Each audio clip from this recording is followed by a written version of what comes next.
So I started out with the Houston Texans. It's a franchise that definitely surprised many people last year. They definitely got those back-to-back picks, so that helped having C.J. Stroud in there. Didn't realize that he was going to be the man that quick, but man, he's super special, super talented. Definitely can be a top five QB in the league. I ranked him. I ranked him for a rookie, I ranked him, like in the top 10, like pretty high. And I'm like, damn, like he's only a rookie. Like this man is going to be in his second year and he can be a top five guy by the end of the year, depending on how everything goes. But this is a great team. Really, they're just going to get better. They're young. They've drafted well. They've picked up enormous free agents. So this is a Super Bowl contending team right off the bat. They just yeah, I mean they've done what they set out to do and what they wanted to do, and now this is a team that definitely will pose a threat for the whole AFC. And I am excited as a football fan to see can what they can do against some of the best, including what they can do against Baltimore, what they can do against Kansas City. And I mean, can they give them fits? And I think honestly they do have a good chance of that. So the Texans, again, no Super Bowl for them. Like they can probably make some history here, and they're going in the right direction. They're Super Bowl contenders for sure. The 10-7 record, AFC South champs, lost at Baltimore in the divisional. They were 6-3 at home, 4-4 away, 4-2 in the division. Scored 377 points, gave up 353 points. They were seventh in passing yards with 245 and a half, 23rd in rushing with 96.9, 13th in points for with 22.2, and 11th in points against 20.8. They were definitely uh, defensively had a really good year. They're just going to get better. Obviously, great acquisitions. And offensively, they did their thing. Again, they got better. Great acquisitions. So, yeah, overall, let's look at this roster. I'm super excited to talk about where everyone's at. And it just, there's a lot of stars written all over this. Houston Texans depth chart. Definitely see, like I said, a mix of some really, really good players. With the offense, starting with the offense, they do have a three wide receiver, one tight end set. Um, Tunsil starts off left tackle. He's the number five left tackle on the list. I mean, honestly, all pro, Pro Bowl, brick wall. Definitely, he can continue this road, and maybe Canton's in there for him. So he is that kind of player. He's a very impactful guy. Left guard, you do have Kenyon Green, who's young, has upside. Definitely learning to be better at his position and helping the team out. I think he's got a lot of upside. I think he's really good. So good for them. At the center position, Juice Scruggs. I mean, he started in a playoff game last year. Not many people really knew about him. That's a great center because he's young, so they're getting younger there. And got another guy that does have upside, definitely, and he's got some chemistry with CJ, so that's good. At the right guard position, you do have Shaq Mason, who was number four on the right guard list for me. Does everything so well from New England to Kansas or to Tampa Bay to now Houston. I mean, he's just a reliable guard. Everything you really need to do, pass, run, block. Does everything so well. Very athletic, and yeah, I mean, great, great of them to have him. And then right tackle Titus Howard, who's the weakest link. He's a veteran. He just needs to step it up. Don't give up sacks. Don't give up penalties. Should be good. This offensive line is pretty scary in the young. Quarterback, I mean, it's C.J. Stroud. He's the number eight quarterback that I got him as a rookie this year. He's definitely, I believe, can crack the top five. Um, Overall, I mean, he's the dude, man. Great under pressure. Plays like a 10-year vet. And yeah, I mean, he's just all over, high IQ guy, very confident, but also not cocky with it. So I mean, it's nice to see a player just all of a sudden just click and turn a franchise around. He's done that. Running back, they signed Joe Mixon. He's a number seven running back. Uh, Cincinnati did not utilize him the way they should, but he's a 1,000+ yard rusher. They will use him here in Houston. He will be running a fair share amount. They'll definitely be spreading it out to everyone. I think he's going to be great. I think Joe Mixon's going to have a great time behind this offensive line. Um, Wide receivers, I mean, how about Stephon Diggs, number five wide receiver on the list, now in Houston? That's great for CJ. Not that he needed any more weapons, but I mean, Diggs is going to explode, do what he does best, probably be a top five receiver again. Nico Collins, honorable mention, definitely on the rise to being top 10. big body receiver that pretty much you throw it up, he's got you. And then Tank Dell, who is a honestly, he is a rising superstar in the league.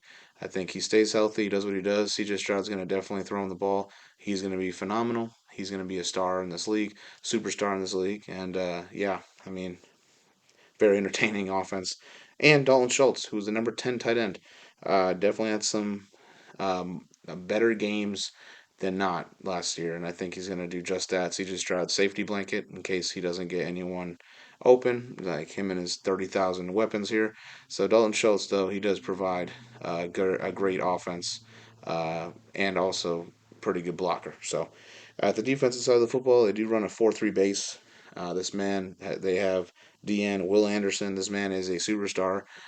His stats definitely did not say superstar esque, but he was also a rookie. He's going to explode this year. I think a lot of people are going to draw attention to trying to block Daniel Hunter, and I think Will Anderson will be having double digit sacks. Definitely can see him leading the league in sacks in the next 2 years. D tackle, Mario Edwards. I mean, I can't say he's not good, but he's just not good. Hasn't really had the biggest role. I think he's got a big role here to just be a run stuffer. I think that's really what the goal is. He doesn't really get many, statistical numbers out there. So I think he's just gonna be mainly a big guy for run stuff. Same thing with Fudukasi. He's got a bigger role. I mean, he's going to be a run stuffer as well. Maybe his numbers will increase, but again, not the best career number wise. And then on the other side, Daniil Hunter, who's number 4 in the outside linebacker. The fact that they got him is insane. Great edge rusher, a guy that, can, go ahead and get you 17 and a half sacks like nothing, nobody's business. Scary man, scary individual. He just looks like he's ready to dominate anybody and everything. Um, at the linebackers, they did add Aziz Al Shair, which I put him honorable mention. I was like raving about this man because he has the potential of being a top 10 inside linebacker. The way that he just plays the game, he's all over the field. And now they brought him into Houston, which is again scary. Definitely a guy that will be a top 10 guy, and I think he will explode this year for sure again and do what he's got to do. On the middle linebacker position, Hanson, he's young, he's unproven. He's got Al-Shair, so I think he'll be just fine. And then on the other side, To'oto, young, upside. Again, he's trying to learn. I think he'll learn just fine with Al-Shair, and pretty much his defense is going to have him, um, you know, getting ready to play on Sunday, and I think they'll develop their growth in the game. And then in the secondary part, you do have Derek Stingley, who's honorable mention. This is a man that could be an All Pro this year, first team. This is a guy that should be in a Pro Bowl. This is a shutdown guy, great corner to watch, very entertaining. Their draft pick that I think is phenomenal. They had a really good draft pick here in Lassiter, who is from Georgia, had a great college career. I think he's going to revolve and come to the NFL and do what he's got to do, and I think he's going to be very successful with it. At the safety or at the nickelback, you do have Bryant again, upside, young, pretty good man. I think he's going to be really good for him. Safeties, Jimmy Ward. He just needs to stay healthy. That's kind of the biggest issue is he needs to stay healthy. And then Jalen Petre, number 7. He was number 7 as a free safety, moving him to strong. I mean, he hits hard. He hits with like all of his soul. Playmaker, like I said, ball hawk. Definitely a guy that could be an All Pro, absolutely sooner rather than later. Their kicker is Fairbairn, which is number 7 on my list for kickers. Townsend, who's been solid for years with Kansas City and Houston now, and then Damian Pierce, a kick return, which is weird. He's a boulder. I'll give him that.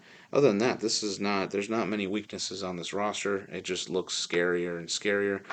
There's a couple guys that just need to prove themselves. But again, when you have veteran leadership like this, or you have guys that are all pros and they've been there and they could just lead them to just being a better football player, practices and everything, film study, is a dangerous team, dude. It really is.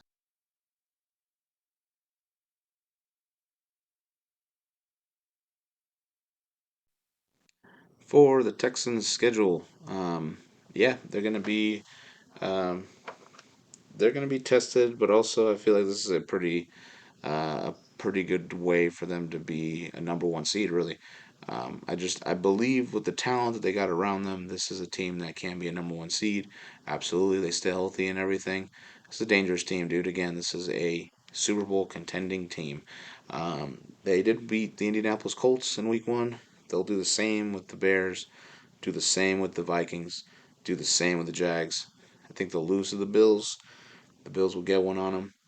Then they will definitely beat the Pats, beat the Packers, uh, beat the Colts, beat the Jets, and then lose to the Lions and Cowboys. I think two teams that are ready for a big push in the playoffs. I do believe they'll lose those two games. Doesn't mean that they can't, or they won't be able to beat them. Titans, I think they'll beat the Titans. They'll beat the Jags. Have their bye, beat the Dolphins. They're better than the Dolphins. They'll go play the Chiefs, the Ravens, and the Titans. So the Chiefs, I really just believe the Chiefs are just they've been there, done that. So I think they'll definitely um, they'll definitely lose to that team. The Ravens, it's like a if I think Houston definitely can get them, but they are uh, they are still super young. I think by that time they'll have the chemistry. I just feel like Baltimore will be able to pull that off. And then Tennessee, I just feel like Tennessee will just get one of those late season wins and whatnot. But 11-6 is not bad for the record. It definitely can go to as high as honestly as high as a 14-3 record. To be honest, this is a great team. I'm excited to watch them. I know the league is ready for a new team to win. I do believe that the Texans have a good um, they have a good start to something here, a good culture that they're trying to build up. So overall, 11-6 is not bad. So give it to them. I think they could be good.